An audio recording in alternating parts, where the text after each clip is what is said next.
Mengameli waphambilini Jacob Zuma lo ngumuntu lolusasasa lolukhulu uthi khanza angumuntu lekufanele aphinze abiyele ejele njengoba labanye bathi bekusishikashikisa emzabalazo lahlula konke wagcine ala akhona namhla.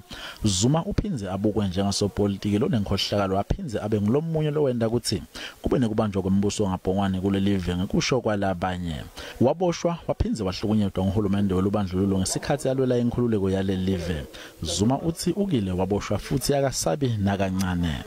Angaze ngilesabi nje uma ngifunele enkantolo ngiyaya nangenkathi kusaphethe amabhuku ngaya angigweba ngaphethe 10 leminyaka yonke ngaphuma ngingisho futhi namanje uma umbuso lo wethu ungibamba upolitiki ngiyaya futhi ejele udonse uma futhi makufika isikhathi amandla kulolunye luhlangothi lawe bahambisana naye ngaphambilini sebeyayijika nyalo. iSABC ithi lesincumo senkantolo yemtsetfotfosisekelo sisinyathelo lesihle uma kubuya eludzabeni yemtsetfotfosisekelo.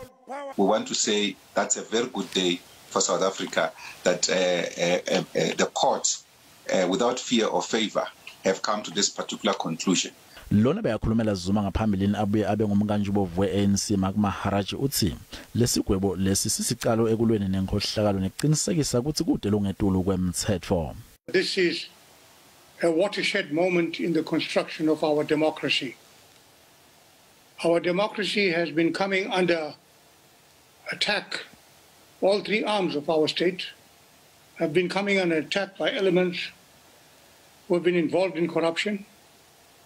And so our constitution has been under threat.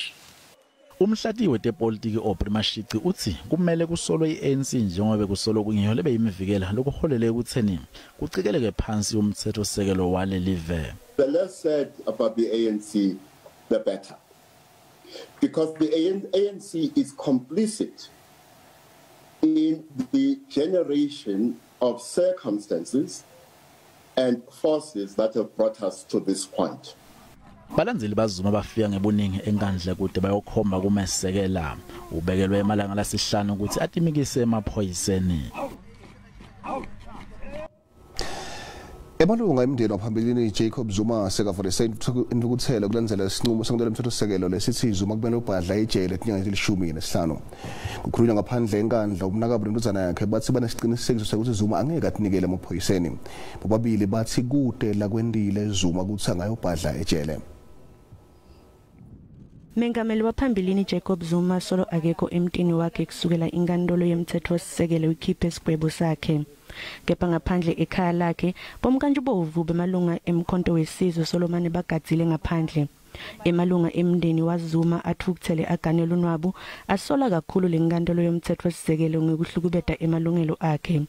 Lokhu kutana nobe Zuma ehluleke kuya enkantolo kuyowenda tetfulo takhe nakaniketwa lithuba. Indvodana yakhe lengu Edward Zuma ikholelwa ekutheni lenkantolo ayimange ithathele enhloko lesicelo saZuma lasifaka kulenkantolo lekhulu yaseGauteng lapho bekacela ukuthi kukhishwe liphini lenhloko yemajaji Raymond Zondo kulelicala njengasihlalo kule komishana leliphenya ngabandi ngekubanjwa kwembuso ngabhongwane. It will happen once I'm dead because I'm not going to allow that while still alive. The fact that the Constitutional Court has spoken, it doesn't mean that they are not reckless. They themselves are human beings. They are not immune to making mistakes and they are not immune to being biased. Uma amajaji lawa agweba umfowethu mayethu akekho ngaphezu komthetho. Ubhoda usemathuneni nje waba ngaphezu komthetho wathi akayi lapho ku-Tree Commission. Waba ngaphezu komthetho.